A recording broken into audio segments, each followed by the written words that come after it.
आज हम पढ़ेंगे राव मालदेव के बारे में। राव मालदेव गंगा का सबसे बड़े पुत्र थे। उनका जन्म 5 सितंबर 1511 को हुआ था।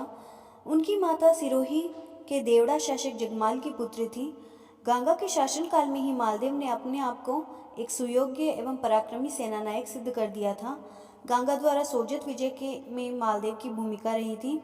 इस प्रकार उनकी प्रतिष्ठा पहले ही स्थापित हो चुकी थी और खानवा के युद्ध में भी मालदेव ने अच्छा पराक्रम दिखाया था। मालदेव ने खानवा के युद्ध में इतना भीषण आक्रमण किया था कि मुगल सेना इनका दबाव सहन नहीं कर पाई और बाबर को तत्काल इस पार्श की सहायता के लिए सैनिक दस्ते भेजने पड़े थे। गंगा की मृत्यु के बाद 1532 में मालदेव मारवाड़ राज्य और राठौड़ों का शासक बना, परंतु उत्तराधिकार में उसे केवल जोधपुर और सोजत 2 ही परगने मिले। अन्य जो थे वो राठौड़ों में आपस में बटे हुए थे। इस प्रकार मालदेव को एक बहुत छोटा सा प्रदेश मिला था। राठौड़ों के अलावा कुछ अन्य जातियों ने भी मारवाड़ के कुछ क्षेत्रों पर अधिकार कर रखा था, जैसे कि बिलाड़ा में सिरवी, भादराजून में वीरा सिंघल, नागौर में मोहम्मद खान, जैसलमेर में भाटी लूणकरण, फतेहपुर झुंझुनू डीडवाना में कायम खानी मुसलमान और जालौर में बिहारी पठान, अजमेर में जगमाल का शासन था। परंतु मालदेव महत्वाकांक्षी शासक था। वह सांगा के पदचिन्हों पर चलकर उत्तरी भारत में राजपूतों की सर्वोच्चता को पुनः स्थापित करना चाहता था। उसने अपनी निरंतर सैनिक विजयों और कूटनीति के द्वारा मारवाड़ राज्य की सीमाओं का विस्तार किया और अपने आप को उत्तर भारत का एक शक्तिशाली राज्य बना दिया। मालदेव को समकालीन फारसी इतिहासकार हशमत वाला बादशाह भी कहते हैं, अर्थात मुक्त कंठ से उसकी शूरवीरता की प्रशंसा करते हैं। जब मालदेव शासक बना उस समय जो भारत की परिस्थितियाँ थी वह भी विकट थी। बाबर की मृत्यु 1530 में हो चुकी थी। उसका जो उत्तराधिकारी हुमायूं था वो विलासी, अकर्मण्य और अयोग्य सिद्ध हो रहा था। उसने अपने शासन के प्रारंभिक 10 वर्षों में गुजरात के सुल्तान बहादुर शाह और अफगानों के नवोदित शासक शेर शाह सूरी से निरंतर संघर्ष कर रहा था और अंत में उसे अपने साम्राज्य से भी हाथ धोना पड़ा था। खानवा के बाद राजस्थान का सांस्कृतिक और राजनीतिक संतुलन भी बिगड़ गया था। राणा सांगा की पराजय और उसके कुछ बाद ही उसकी मृत्यु से मेवाड़ राजवंश की शक्ति जो थी वो नष्ट प्राय हो गई थी। सांगा की मृत्यु से राजपूती नेतृत्व ने जो रिक्त स्थान बनाया था उसकी पूर्ति अपेक्षित थी, परंतु मेवाड़ के तत्कालीन राणाओं में से उसकी पूर्ति करने लायक कोई नहीं था। बाद में सांगा के बड़े पुत्र और उत्तराधिकारी राणा रतन सिंह के राज्याभिषेक हुआ, बट उनकी भी कुछ ही दिनों बाद मृत्यु हो गई। उसकी मृत्यु के बाद सांगा के पुत्र विक्रमादित्य शासक बना। तो इस प्रकार मेवाड़ की स्थिति भी अधिक उत्तम नहीं थी। वो अपनी ही परेशानियों में था। बीकानेर में राठौड़ों का शासन था, परंतु उनको भी मालदेव का सामना करना पड़ा और विस्तारवादी नीति के आगे झुकना पड़ा था। इस प्रकार राजस्थान में इस समय कोई भी शक्तिशाली शासक नहीं था मालदेव के सिवाय, और न ही इतना महत्वाकांक्षी। तो मालदेव ने सबसे पहले राज्य विस्तार के प्रयास किए, तो उसके प्रारंभिक प्रयास अपने पड़ोसी सरदारों से थे जो लगभग स्वतंत्र शासकों की भांति शासन कर रहे थे। 1533 में उसने फलोदी के भाटी राजपूतों पर आक्रमण कर उन्हें परास्त किया और फलोदी को अपने राज्य में शामिल किया। 1535 में उसने नागौर के शासक दौलत खां पर आक्रमण किया। दौलत खां पराजित हुआ और मालदेव का उस अधिकार हो गया, परंतु नागौर के खान ने कुछ दिनों बाद मालदेव के सैनिकों को खदेड़कर पुनः नागौर पर अधिकार कर लिया। 2 वर्ष तक लंबे संघर्ष के पश्चात मालदेव ने नागौर पर अधिकार किया। 1536 में मालदेव ने बिलाड़ा पर आक्रमण किया। वहाँ के सिरवियों ने उसकी अधीनता स्वीकार कर ली। उसके पश्चात उसने सिवाना पर आक्रमण किया और 1538 में उसने वहाँ पर सेना भेजी, तो वह नाकामयाब रही। तब मालदेव स्वयं सिवाना गया। डूंगर सिंह ने लंबे समय तक मालदेव का सामना किया, पर बाद में उससे किले छोड़कर भागना पड़ा और सिवाना पर मालदेव का अधिकार हो गया। इसके पश्चात मालदेव ने भाद्राजून और रायचूर पर अधिकार किया। भाद्राजून जो था जोधपुर से लगभग 50 मील की दूरी पर स्थित है और उस समय इस पर सिंगलों का अधिकार था। सिंगलों का सरदार था वीरा। 1539 में मालदेव ने भाद्राजून पर आक्रमण किया। इस अभियान में मेड़ता के वीरमदेव ने भी मालदेव का साथ दिया था। कुछ दिनों के संघर्ष के बाद वीरा मारा गया और भाद्राजून पर मालदेव का अधिकार हो गया। रायपुर का सिंगल सरदार भी लड़ता हुआ मारा गया और रायपुर पर भी मालदेव का अधिकार हो गया। इसके पश्चात उसने जालौर पर आक्रमण किया। जालौर पर इस समय बिहारी पठानों का अधिकार था। मालदेव ने जालौर के शासक सिकंदर खां को बिलोचियों का दमन करने में सहयोग प्रदान किया था, परंतु सिकंदर खां उसके उपकार को भूल गया और जब मालदेव को इन बातों की जानकारी मिली तो 1540 में उसने जालौर पर आक्रमण किया। सिकंदर खां को बंदी बनाकर कैद खाने में पटक दिया गया और जालौर को जोधपुर राज्य में सम्मिलित कर लिया गया। उसके पश्चात मालदेव ने मेवाड़ के कुछ प्रदेशों पर भी अधिकार किया, क्योंकि इस समय मेवाड़ पर बनवीर का शासन था और अव्यवस्था फैली हुई थी। इस दौरान उसने बदनौर, कोसीथल, बिसलपुर, मदारिया, नाडोल और जहाजपुर पर अधिकार कर लिया। नैन सिंह की ख्यात और वीर विनोद दोनों से पता चलता है कि बनवीर के विरुद्ध मालदेव ने उदय सिंह को सहायता दी थी, जिसके फलस्वरूप उदय सिंह मेवाड़ का सिंहासन प्राप्त करने में सफल रहा, परंतु बाद में दोनों में वैमनस्य हो गया। वैमनस्य के कारण जय सिंह की छोटी पुत्री, जो मालदेव की साली थी और जिसके साथ भी मालदेव विवाह करना चाहता था, का विवाह महाराणा उदय सिंह के साथ किया जाना था। इसके पश्चात मालदेव ने मेड़ता पर अधिकार किया। राणा सांगा ने अपने शासनकाल में मेड़ता का क्षेत्र बरसिंह और दूधा को प्रदान किया था। बरसिंह की मृत्यु के बाद राव दूधा मेवाड़ का शासक बना। दूधा के बाद राव वीरमदेव मेवाड़ का शासक बना। राव गंगा के काल में एक हाथी को लेकर मालदेव और वीरमदेव में शत्रुता उत्पन्न हो गई थी। हालांकि जब मालदेव शासक बना तो वीरमदेव ने उनकी अधीनता भी स्वीकार की और उनकी मदद भी की थी। मारवाड़ के सिंहासन पर बैठने के बाद मालदेव ने वीरमदेव को नष्ट करने का निश्चय किया। यद्यपि मालदेव की वीरमदेव ने सेवा स्वीकार कर ली थी। वीरमदेव ने मालदेव की सेवा में जोधपुर में ठहरा हुआ था, तो मालदेव ने नागौर के खान तथा पंवारों और बरसिंह के पुत्रों को मेड़ता पर आक्रमण करने के लिए उत्साहित किया और वे मेड़ता पर उन्होंने चढ़ाई कर दी, तो वीरमदेव ने वहां से उन्हें खदेड़ दिया था। पश्चात मालदेव ने मेड़ता पर आक्रमण किया और कुछ दिनों के संघर्ष के बाद मेड़ता पर मालदेव का अधिकार हो गया। मेड़ता से निष्कासित वीरमदेव ने रिया पर आक्रमण कर उसे जीतने का प्रयास किया, परंतु वहां पर भी मालदेव के सरदारों से वो परास्त हुआ। इस प्रकार वो परास्त होकर मेड़ता छोड़कर चला गया। उसके पश्चात मालदेव ने अजमेर पर अधिकार किया। यद्यपि मेड़ता वीरमदेव के हाथों से निकल गया था, पर अजमेर भी उसी के पास था, तो उसने मालदेव ने 1538 में उसे अजमेर से निकालने के लिए एक शक्तिशाली सेना भेजी। इस सेना ने वीरमदेव को अजमेर से खदेड़ दिया और अजमेर पर मालदेव का अधिकार हो गया। इसके बाद मालदेव की सेना ने सांभर, चाकसू, लालसोट आदि क्षेत्रों पर भी अधिकार कर लिया। वीरमदेव भागकर कछवाहा रायमल शेखावत के पास गया।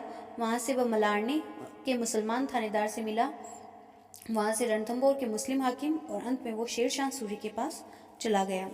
इसके पश्चात मालदेव ने अपनी प्रारंभिक विजयों से प्रोत्साहित होकर बीकानेर पर आक्रमण किया, क्योंकि वह राजस्थान में अपनी सर्वोच्च सत्ता स्थापित करना चाहता था। बीकानेर पर इस समय राव जयसिंह का शासन था। जयसिंह ने मालदेव के पिता गांगा को गांगाणी के युद्ध में सहायता दी थी और मारवाड़ के राठौर राज्य के साथ उसके संबंध भी अच्छे थे, परंतु सर्वोच्चता की महत्वाकांक्षा रखने वाले मालदेव को जयसिंह की स्वतंत्रता खटकने लगी। अतः 1541-42 में उसने कूपा की अध्यक्षता में एक विशाल सेना बीकानेर की तरफ भेजी। राव जयसिंह ने अपने परिवार को सिरसा नगर में सुरक्षा के लिए भेज दिया और स्वयं सेना सहित मालदेव से टक्कर लेने के लिए आ गया। बीकानेर राज्य के साहिबा नामक स्थान पर दोनों पक्षों में युद्ध हुआ, जिसमें राव जयसिंह परास्त हुआ और मारा गया, और उसके पश्चात बीकानेर का किला मालदेव ने जीत लिया। इसके पश्चात इस समय तक मालदेव का जो शक्ति थी वो काफ़ी बढ़ चुकी थी। राजपूताने पर उसका लगभग आधिपत्य हो चुका था। उस समय उसकी शक्ति चरम पर थी। उसके राज्य की सीमाएं उत्तर में बीकानेर एवं हिसार, पूर्व में बयाना एवं धौलपुर, पश्चिम में भाटियों के राज्य और दक्षिण में मेवाड़ की सीमा तक पहुंच गई थी। इतना बड़ा राज्य इससे पहले किसी भी राठौड़ शासक ने स्थापित नहीं किया था और उसके बाद भी किसी राठौड़ शासक ने इतने बड़े भूभाग पर अधिकार नहीं किया। उसका पिता राव गंगा अपने जिन शत्रुओं और स्वजातीय सरदारों जो बड़े शक्तिशाली हो गए थे पूरी तरह से मर्यादित नहीं कर पाया था, उनको मालदेव ने जड़ से उखाड़ दिया। मालदेव एक निश्चित नीति को लेकर चल रहा था, वो था सर्वोच्चता की स्थापना। अपनी सर्वोच्चता स्थापित करने के लिए उसने दृढ़ एवं कठोर आचरण अपनाया और अपने स्वजातीय और पड़ोसियों के साथ कठोर नीति अपनाते हुए सभी को अपने अधीन कर लिया। परंतु मालदेव कुछ महत्वपूर्ण बातों की तरफ ध्यान नहीं दे पाया। उसने अपने विशाल राज्य को संगठित नहीं किया। वस्तु तो मालदेव एक विजेता तो था, परंतु उसमें संगठनात्मक प्रतिभा और कूटनीतिक कुशलता का अभाव था। जैसलमेर, मेवाड़, बीकानेर और मेड़ता आदि के शासकों से उसने शत्रुता कर ली और ये शत्रुता उसके लिए भारी पड़ी, क्योंकि उन्होंने फिर उसके विरोधियों का साथ दिया। जयसिंह का पुत्र कल्याणमल और वीरमदेव किसी प्रकार से शेरशाह के दरबार में पहुंच गए और मालदेव के विरुद्ध उसकी सहायता प्राप्त करने में सफल रहे। इससे शेरशाह को मारवाड़ की राजनीति में हस्तक्षेप करने का अवसर मिल गया। मालदेव और हुमायूं, जिस समय मालदेव अपनी सर्वोच्चता पर था उसी समय दिल्ली जो थी उसकी परिस्थिति अत्यंत नाजुक दौर थी। चौसठ और कन्नौज के युद्ध में हुमायूं परास्त हो चुका था और बाबर द्वारा स्थापित मुगल साम्राज्य का पतन हो चुका था। दिल्ली और आगरा पर शेरशाह की सत्ता कायम हो चुकी थी। इस समय तक कुशल राजनीतिज्ञ की भांति मालदेव परिस्थिति को देख रहा था। उसने ये अनुभव किया कि इस समय शेरशाह की सेना चारों तरफ बिखरी हुई है, तो हुमायूं की उसे मदद करनी चाहिए ताकि वह दिल्ली पर अपना नियंत्रण स्थापित कर सके। तो इस कारण उसने अपने मुगल सम्राट हुमायूं को सहायता देने का संदेश भिजवाया। मालदेव के इस निमंत्रण पर मारवाड़ की ख्यातों में विस्तृत जानकारी नहीं मिलती, परंतु फारसी वृत्तांतों से पता चलता है कि मालदेव ने हुमायूं को 20,000 घुड़सवारों की सहायता देने का संदेश भिजवाया था। यह संदेश जनवरी 1541 में भेजा गया था, जब हुमायूं बक्कर में था। तो इस प्रकार उसने समय की परिस्थितियों के अनुसार निर्णय लिया और हुमायूं की सहायता करने की कोशिश की, पर जो हुमायूं था उसने मालदेव का महत्व नहीं समझा और उसने अपने भाइयों से सहायता प्राप्त करने की ज़्यादा कोशिश की, जिस कारण उसने मालदेव की सहायता उस समय नहीं ली। पर जब वो सब तरफ से परास्त हो गया, उसके पश्चात उसे मालदेव की याद आई और वह राजस्थान की तरफ आया। फिर बक्कर से हुमायूं उच्च गया, उच्च से जैसलमेर। यहाँ भटकते हुए राव मालदेव के राज्य के अंतर्गत फलोदी पहुंचा। मालदेव ने हुमायूं की सेवा में थोड़े से फल और मेवा भिजवाए, परंतु सैनिक सहायता का अब पक्का आश्वासन नहीं दिया, क्योंकि शेरशाह की स्थिति काफी सुदृढ़ हो चुकी थी। हाँ, बीकानेर का परगना देने की बात अवश्य की थी। हुमायूं के दूत अतका खान ने हुमायूं को बताया कि मालदेव की नीयत ठीक नहीं है, हमें शीघ्र ही यहाँ से कूच कर देना चाहिए। और इससे पूर्व मालदेव की सेवा में रहने वाले हुमायूं के भूतपूर्व पुस्तकालय अध्यक्ष मुल्ला खां ने भी हुमायूं को संदेश भिजवाया कि आप जिस स्थान पर ठहरे हुए हैं वहीं से वापस लौट जाए, क्योंकि मालदेव का विचार आपको बंदी बनाने का है। तो जो मुगल इतिहासकार है वो हुमायूं को बंदी बनाने का इल्ज़ाम लगाते हैं। मालदेव को ऐसे कहते हैं कि मालदेव ने विश्वासघात किया था, वो हुमायूं को बंदी बनाना चाहता था। जोहर और अबुल फजल के विवरणों से भी यही ध्वनि निकलती है कि मालदेव हुमायूं के जवाहरात लेना चाहता था। इस प्रकार के आरोप एकदम निराधार है, क्योंकि गुलबदन बेगम के हुमायूंनामा के अनुसार हुमायूं के फलोदी पहुंचने पर मालदेव ने हुमायूं के साथ सहायतार्थ 1 ऊंट बोझ स्वर्ण मुद्राएं भिजवाई थी। तब मालदेव को भला हुमायूं के जवाहरात हड़पने की क्या आवश्यकता थी। दूसरा आरोप मुल्ला सुर्ख के पत्र के आधार पर लगाया गया है कि शेरशाह ने अपना दूत भेजकर मालदेव से आग्रह किया कि वह किसी युक्ति से हुमायूं को बंदी बना ले। इसके बदले में शेरशाह ने मालदेव को कुछ प्रदेशों का भी प्रलोभन दिया था, परंतु यह विवरण भी सही नहीं लगता। यदि मालदेव को अन्य प्रदेशों का इतना अधिक लालच रहा होता तो वह हुमायूं को बीकानेर परगना देने की बात क्यों करता। एक अन्य आरोप यह लगाया जाता है कि मालदेव ने हुमायूं के पीछे 2 गुप्तचर रखे हुए थे। वस्तुतः वे गुप्तचर नहीं होकर मार्गदर्शक थे। गुलबदन बेगम ने भूल कर उन्हें गुप्तचर लिख दिया था। मालदेव को उससे किसी प्रकार का संकट अथवा उपद्रव की आशंका नहीं थी, अतः उसके पीछे जासूस लगाने का कोई प्रयोजन ही नहीं था। एक अन्य आरोप यह लगाया जाता है कि हुमायूं की वापसी के समय मालदेव के लोगों ने उसके साथ अशिष्ट व्यवहार किया, परंतु यह आरोप भी सही नहीं है। इस संदर्भ में डॉक्टर भार्गव ने लिखा है कि जैसलमेर के भाटी मालदेव के सैनिकों ने हुमायूं के साथ अभद्र व्यवहार किया था। जौहर ने भी मालदेव भाटी का ही उल्लेख किया है, परंतु जौहर के ग्रंथ के अनुवादक स्टीवर्ट ने मारवाड़ का शासक मालदेव समझ लिया। वह शासक मालदेव भाटी था, न कि मालदेव राठौर। वस्तुतः मालदेव द्वारा हुमायूं की सहायता न करने का मुख्य कारण तत्कालीन परिस्थितियां थीं। जिस समय हुमायूं मालदेव से सहायता प्राप्त करने के लिए फलोदी पहुंचा, उस समय उसकी सैनिक स्थिति बहुत ही खराब हो चुकी थी। उसके पास नाम मात्र के सैनिक थे। दूसरी तरफ शेरशाह ने उत्तरी भारत में अपनी शक्ति काफ़ी सुदृढ़ कर ली थी और उसकी एक सेना मारवाड़ की सीमा तक थी। तो ऐसी परिस्थितियों में मालदेव ने सूझबूझ से काम लिया। हालांकि उसने हुमायूं की सहायता नहीं की, पर न ही उसे बंदी बनाया, और इसी कारण उसे शेरशाह के आक्रमण का भी सामना करना पड़ा। मालदेव और शेरशाह। हुमायूं को परास्त कर जिस दिन शेरशाह दिल्ली के सिंहासन पर बैठा, तभी से मालदेव के साथ उसके संघर्ष की आशंका बढ़ रही थी। जब बीकानेर का कल्याणमल और मेरता का वीरमदेव शेरशाह की सहायता प्राप्त करने उसकी सेवा में पहुंचे, तो मालदेव को यह पक्का विश्वास हो गया कि आने वाले समय में शेरशाह के साथ उसका संघर्ष होगा। इसीलिए उसने हुमायूं को सहायता देने का संदेश भी भिजवाया था, परंतु हुमायूं ने काफ़ी देर कर दी और शेरशाह को दबोचने का अवसर उसके हाथ से निकल गया। फिर भी मालदेव निपुण राजनीतिज्ञ था। उसने शेरशाह के दूत का पूर्ण सम्मान किया और हुमायूं को भी सहायता देने से मना कर दिया। वह शेरशाह को भी नाराज नहीं करना चाहता था। फिर भी दोनों में संघर्ष हुआ। मालदेव के राज्य पर आक्रमण का मुख्य कारण था। इस बारे में शेरशाह ने क्यों किया, इस पर भी विद्वान एकमत नहीं है। कुछ इसको धार्मिक कारण मानते हैं, कुछ इसको राजनीतिक कारण मानते हैं। तारीख शेरशाही में लिखा है, रायसीन के युद्ध के बाद शेरशाह ने अपने अमीरों की सभा में कहा था, जब तक मैं देश को अंधविश्वासियों के प्रभाव से रहित नहीं कर दूंगा, तब तक दूसरे किसी देश के लिए नहीं जाऊंगा। पहले मैं अभियुक्त काफिर मालदेव को जड़ से उखाड़ूंगा। तो इस आधार पर कुछ विद्वान इसको कहते हैं कि यह धर्म युद्ध था, परंतु आधुनिक इतिहासकार इस मत को स्वीकार नहीं करते, क्योंकि जो युद्ध का प्रमुख कारण था वो राजनीतिक महत्वाकांक्षा ही थी। दोनों ही उत्तरी भारत में सर्वोच्चता प्राप्त करने के आकांक्षी थे, दोनों ही विस्तारवादी नीति में विश्वास रखते थे। मालदेव और शेरशाह की सीमाएं भी आपस में टकराने लगी थी। मालदेव जो था उत्तरी भारत का सर्वाधिक शक्तिशाली हिंदू राजा था, वह भी उसी भांति महत्वाकांक्षा था और किसी भी समय दिल्ली पर आक्रमण कर सकता था। इसके अलावा उसने शेरशाह के कहे अनुसार हुमायूं को भी बंदी नहीं बनाया था और सकुशल वापस जाने दिया था। मालदेव द्वारा निष्कासित मेड़ता का वीरमदेव और बीकानेर के कल्याणमल दोनों ही शेरशाह को उकसा रहे थे कि वो मालदेव पर आक्रमण करे। दोनों की सहायता से उसे शेरशाह को प्राप्त हुई थी। तो इस प्रकार जो परिस्थितियां थी उसके राजनीतिक कारण अधिक थे, न कि धार्मिक। तो उपयुक्त अनुकूल परिस्थितियों के उपरांत भी शेरशाह मालदेव पर तत्काल आक्रमण करने का साहस नहीं जुटा पाया। इसके लिए पहले उसने पूरी सैनिक तैयारी की। दूसरी तरफ मालदेव भी सतर्क था, परंतु उसके लिए अनुमान लगाना कठिन था कि शेरशाह किस मार्ग से आक्रमण करेगा। एक संभावना थी कि शेरशाह पहले बीकानेर पर आक्रमण करें और फिर मारवाड़ पर। दूसरी यह थी कि शेरशाह पहले अजमेर पर आक्रमण करें, वहां से मेड़ता और फिर जोधपुर। परंतु शेरशाह दोनों ही मार्गों से आक्रमण नहीं करना चाहता था, क्योंकि इन मार्गों पर राठौड़ों के सुदृढ़ किले थे जिन्हें अधिकृत करने में उसकी काफ़ी शक्ति लग सकती थी।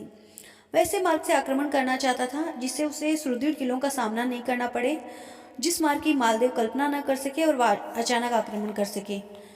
इसलिए उसने वह पहले फतेहपुर दिल्ली नारनौल होता हुआ फतेहपुर शेखावटी पहुंचा, यहाँ से रेतीले मार्ग से डीडवाना पहुंचा और डीडवाना में मालदेव की सेना ने एक कुपा मोर्चा जमाए हुए थे। शेरशाह ने उसे आसानी से परास्त कर खदेड़ दिया। कुपा ने शेरशाह की गतिविधियों से मालदेव को परिचित करवाया। डीडवाना से शेरशाह अजमेर और जोधपुर की तरफ बढ़ सकता था, परंतु दोनों रास्तों पर मालदेव की मजबूत मोर्चाबंदी थी, इसलिए वह शेरशाह डीडवाना से बाबरा नामक स्थान पर पहुंचा। यह अजमेर से 28 मील दूर था। उधर मालदेव भी अपनी सेना सहित गिरी नामक स्थान पर पहुंच गया, जो कि शेरशाह के कैंप से 12 मील की दूरी पर था। गिरी सुमेल का युद्ध। मालदेव की सेना बहुत अधिक शक्तिशाली थी शेरशाह की तुलना, परंतु राजपूतों के संभावित आक्रमण से बचने की दृष्टि से उसने अपनी सैनिक शक्ति को सुदृढ़ किया। शिविर के चारों तरफ खाइयाँ खोदी गई, जहाँ खाइयाँ नहीं बन सकती थी वहाँ रेत के बोरों से रक्षा प्राचीर बनाई। इस समय उसने यह दिखावा किया कि वह आक्रमण करना चाहता है, पर शेरशाह ने सोचा कि अजमेर पर आक्रमण करूँगा तो शायद मालदेव उस पर आक्रमण कर दे, पर ऐसा नहीं हुआ। मालदेव वहाँ से नहीं हटा। इससे स्पष्ट है कि शेरशाह पहले आक्रमण नहीं चाहता था। दूसरी तरफ मालदेव भी पहले आक्रमण नहीं करना चाहता था। वह भी अपने स्थान पर डटा रहा और अपनी शिविर की सुरक्षा को मजबूत करता रहा। इस स्थिति में मालदेव के लिए कोई विशेष कठिनाई नहीं थी, क्योंकि वह अपने ही राज्य की सीमा में था और उसके शिविर के लिए उसे रसद और पानी जुटाना बहुत आसान था। इसके विपरीत शेरशाह के लिए स्थिति अधिक दिनों तक कष्टप्रद थी, क्योंकि अनजान शत्रु और स्थान पर रसद जुटाना और अन्य बातों की व्यवस्था करना सरल काम नहीं था। सुमेल से दिल्ली काफ़ी दूर थी, तो इस समय उसने कूटनीति का सहारा लिया। नैन्सी लिखता है कि शेरशाह के आदेशानुसार मेड़ता के वीरमदेव ने मालदेव के सरदार कूपा और जेता दोनों के पास 20-20 हजार रुपये भिजवाए। कूपा से कंबल खरीदने और जेता से सिरोही की तलवारें खरीदने का अनुरोध किया गया। उसी के साथ मालदेव को सूचित किया गया कि उसके सरदारों ने शेरशाह से घूस लेकर युद्ध के समय उसके साथ विश्वासघात करने की योजना बनाई है। तो इस प्रकार उसने इसे कुछ जाली पत्र भी शेरशाह ने तैयार करवाए, उनको मालदेव के शिविर के पास फिकवा दिया गया, जिससे कि मालदेव जो था उसने अपना मानसिक संतुलन खो दिया। उसे उसके सरदारों पर विश्वास नहीं रहा। उसने जांच करवाई तो उसे 20-20 हजार रुपये मिले, तो उसने जेता कुपा पर विश्वास नहीं किया और अपने सैनिक दलों के साथ वहाँ से चला गया। और जो जेता और कुपा थे वो बहुत ही विश्वसनीय विश्वास पात्र व्यक्ति थे, तो उन्होंने अपनी विश्वसनीयता को सिद्ध करने के लिए वो दोनों वहीं पर डटे रहे। उनके पास कितने सैनिक थे इस बात पे भी मतभेद है। लगभग 12,000 सैनिक थे। मालदेव के जाने के बाद बचे हुए राजपूत सरदारों ने अपने सैनिकों के साथ शेरशाह की सेना पर आक्रमण कर दिया। शेरशाह को अपने गुप्तचरों के माध्यम से राजपूतों की फूट का और मालदेव के पलायन की सूचना मिल चुकी थी। वह अपने शिविर को उखाड़कर 7 मील पीछे हट गया था। राठौड़ राजपूतों का आक्रमण इतना जबरदस्त रहा कि शेरशाह की सेना के पैर ही उखड़ गए। और उसी वक्त भाग्य से शेरशाह का एक सेनानायक जलाल खां जुलानी ठीक समय पर नई सेना के साथ पहुंच गया और उसने थके हुए राजपूतों पर आक्रमण कर दिया, जिससे कि जेता और कुपा युद्ध में वीरगति को प्राप्त हुए। राठौड़ सैनिकों के पराक्रम और त्याग को देखकर शेरशाह के मुख से अनायास ही निकल गया कि मैंने एक मुट्ठी बाजरे के लिए करीब करीब दिल्ली का राज्य खो दिया होता। वास्तव में यदि मालदेव संपूर्ण सेना के साथ लड़ता तो भारत का इतिहास कुछ और ही होता। सुमेल का युद्ध जनवरी 1544 में लड़ा गया। इस युद्ध में राजपूतों के पराजय का मुख्य कारण मालदेव का अपनी मुख्य सेना सहित युद्ध के पूर्व ही पलायन कर जाना था। बचे हुए 12 या 20,000 सैनिकों ने शेरशाह जैसे सुयोग्य सेनानायक के नेतृत्व में लड़ रहे 80,000 सैनिकों को भी परास्त करना उनके लिए दुष्कर था, परंतु उन्होंने बहुत ही वीरता के साथ युद्ध किया था।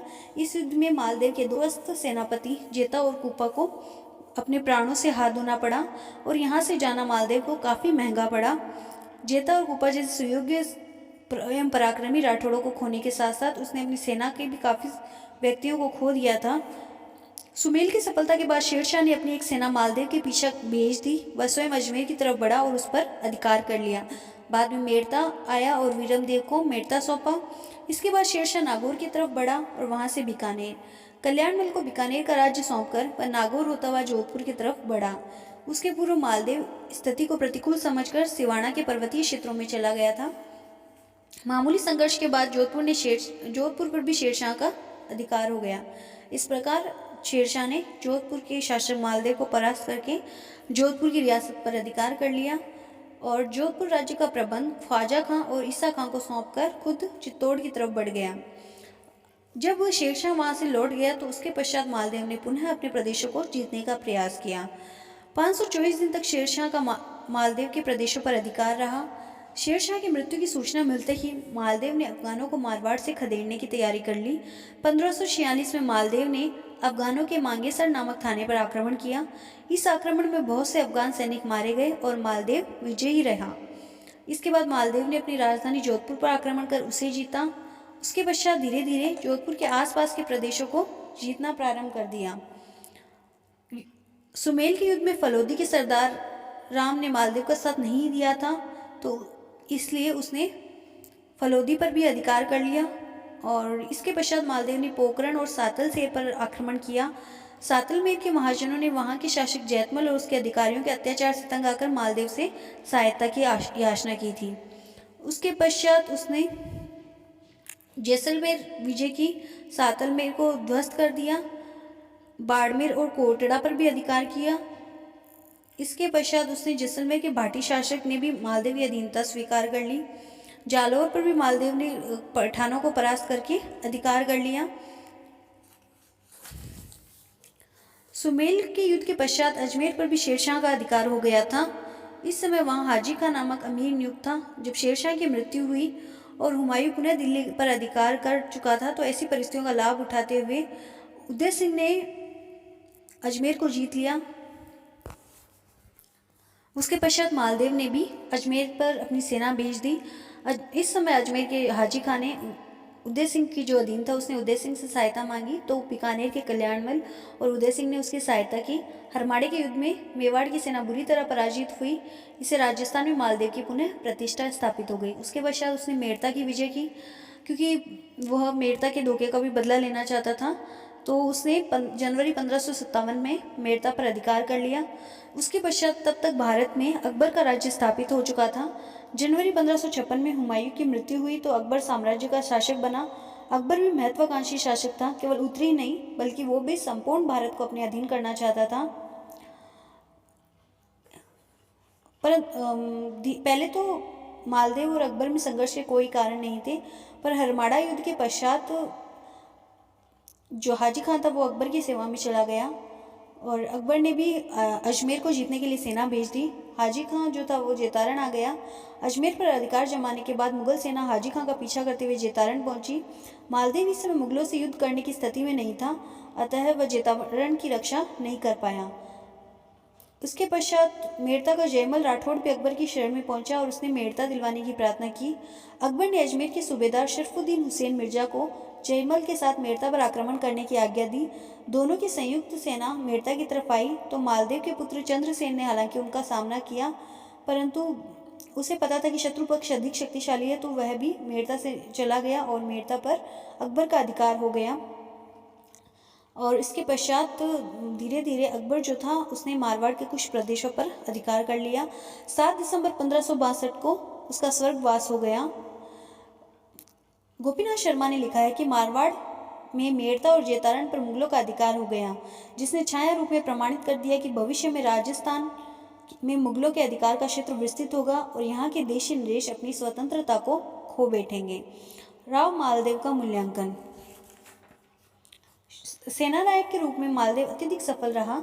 वह एक पराक्रमी और कुशल सेना नायक था। उसने 52 युद्धों में सफलता प्राप्त की थी, ये मारवाड़ के ख्यातों के अनुसार, और उसके राज्य में 58 परगने थे। उसने इस संबंध में है कि जब उसने सभी युद्धों को जीता था तो स्थानीय सरदारों और शासकों के विरुद्ध भी युद्ध लड़े थे, जिससे कि स्वयं उसने अपनी शक्ति को कम किया था। वस्तुतः उसने शेरशाह और अकबर के सम्मुख युद्ध नहीं लड़ा ही नहीं और बिना लड़े ही भाग खड़ा हुआ। उसकी इस निर्बलता के आधार पर उसे एक श्रेष्ठ योद्धा और कुशल सेनानायक मानने में थोड़ी बाधा भी आती है। डॉक्टर गोपीनाथ शर्मा लिखते हैं, हुमायूं तथा शेरशाह के जैसे शासकों ने प्रारंभ में मालदेव की सहायता की अपेक्षा की, जो उसके शक्तिशाली होने को भी साबित करता है। कूटनीतिज्ञ के रूप में भी मालदेव सफल था और असफल भी था। शासक बनने के तत्काल बाद विस्तारवादी नीति अपनाते हुए उसने अपने स्वजातीय सरदारों तथा अर्ध स्वतंत्र शासकों, विशेषकर मेड़ता और बीकानेर के शासकों का जिस ढंग से मान मर्दन किया, उनके राज्यों को जीता, वह कूटनीतिक कदम सही नहीं था, क्योंकि उससे इस नीति से आगे उसी को ही नुकसान उठाना पड़ा था। परंतु अन्य घटनाओं पे देखें तो उसने कूटनीतिक प्रतिभा का परिचय दिया। शेरशाह के हाथों पराजित मुगल सम्राट हुमायूं की सहायता का आश्वासन देना उसकी दूरदर्शिता और सफल कूटनीतिकों का प्रमाण था। दुर्भाग्यवश हुमायूं अवसर का लाभ नहीं उठा पाया और शेरशाह के अनुसार हुमायूं की बंदी नहीं बनाना और उसे सकुशल वापिस जाना देना भी उसकी राजनीतिक सूझबूझ का ही प्रमाण था। इसी प्रकार उसने राजस्थान में जब तक वो रहा किसी अन्य शासक को नहीं उभरने दिया। मेवाड़ की सेना को भी परास्त किया। शेरशाह जब जोधपुर पर चढ़ आया तो उसकी स्थिति परख वह बिना लड़े ही पहाड़ियों की शरण में चला गया, जहाँ और उसने अपने सरदारों पर जिस तरह अविश्वास दिखाया वह भी उसकी दूरदर्शिता की कमी थी। और उसके पश्चात उसने शेरशाह की मृत्यु के पश्चात पुनः मारवाड़ को जीता, जो उसकी कूटनीतिक सफलता ही थी। मालदेव ने बहुत से निर्माण कार्य करवाए थे। उसने जोधपुर नगर में किले के झरण, रानीसर तालाब, नाडोल का परकोटा, भाद्राजून, पोकरण, सोजत और फलोदी नगरों के कोट, पीपलोद कुंडल में मालगढ़, रिया, दुनाड़ा, पिपाड़, गुदवो, रायपुर कुंडल में कोटड़ियाँ अर्थात छोटे किले, सिवाड़ा, अजमेर और बीकानेर के किलों का निर्माण कार्य। जोधपुर किले में अचला, सिवारा जोत, त्रिलोकसी, बरंगा जोत, माली, जोधावत जैसा बाटी की छतरियाँ बनवाई। मंडोर में राव गंगा का देवल और जोधपुर शहर का परकोटा, जोधपुर जिले का परकोटा, ऐसे अनेक निर्माण कार्य करवाए। मालदेव के समय अधिकांश भवन लाल रेतीले पत्थरों के बने हुए और वे सादगी से युक्त थे। मालदेव ने तारागढ़ दुर्ग में पानी की कमी को दूर करने के लिए पैर से चलने वाले रहट से पानी ऊपर उठाने की व्यवस्था की। अपने निर्माण कार्यों के द्वारा नगरों और कस्बों की सुरक्षा को उसने मजबूत बनाया। इसके अलावा मालदेव ने साहित्यकारों को भी आश्रय दिया था। उसके जो साहित्यकार थे वो वीर रस की प्रधानता युक्त थे। मालदेव के समकालीन कवियों के अधिकांश चारण कवि थे, जिन्होंने डिंगल में अपनी रचनाएं लिखी। डिंगल साहित्य में आसिया के दोहे, मेहा बीठू के दोहे, अल्लूनाथ कविया छप्पे एवं गीत, आशानंद बाराहट के गीत, आशा दोलावत के छंद तथा रूपक, बाराहट ईसरदास के दोहे, सोरठे और गीत, चारण कर्णिदान रत्नों के छप्पे आदि विशेष रूप से उल्लेखनीय हैं। मालदेव के समय जैन लेखकों ने भी अनेक रचनाएं लिखी, जिनमें महात्मा नरसेन द्वारा लिखित जिन रात्रि कथा उल्लेखनीय है। पद्य साहित्य में वैली साहित्य का महत्व बना रहा। डिंगल भाषा में लिखित वैली साहित्य में दूधो विरसाल द्वारा रचित रतन सिंह रिवेली, अखो भाणोद द्वारा रचित देई दास जयतावत की बेली प्रमुख है। इसके अलावा संस्कृत भाषाओं में भी कुछ रचनाएं हुई, जिनमें श्री लघु स्तवराव की संस्कृत टीका, बाला त्रिपुर सुंदरी के प्राचीनतम स्रोतों में 21 श्लोका का एक लघु स्तव अत्यधिक प्रसिद्ध है। मालदेव ने इसी पर संस्कृत भाषा में एक टीका भी लिखी। इस प्रकार मालदेव में गुण और अवगुण दोनों ही थे। वह क्रोधी और हठी स्वभाव का था। क्रोध और उत्तेजनावश कभी कभी वह ऐसे काम कर बैठता था जिसका दुख जो है उसे जीवन भर उठाना पड़ा। अपने इसी स्वभाव के कारण उसने अपने ससुर जैसलमेर के शासक को भी नाराज कर दिया। उदयपुर के राणा से भी उसके वैमनस्य बढ़ा। मेड़ता के वीरमदेव को शत्रु बना लिया, जिसके कारण वो शेरशाह के पास गया और मालदेव को शेरशाह के आक्रमण का सामना करना पड़ा। और इस लेकिन इसके साथ साथ उसमें बहुत से गुण भी विद्यमान थे। वह एक साहसी और कुशल सैनिक था, योग्य प्रशासक, कला और साहित्य का आश्रयदाता था और अपनी ही धुन का पक्का था। इसीलिए फारसी इतिहासकार उसे हशमत वाला बादशाह भी कहते हैं।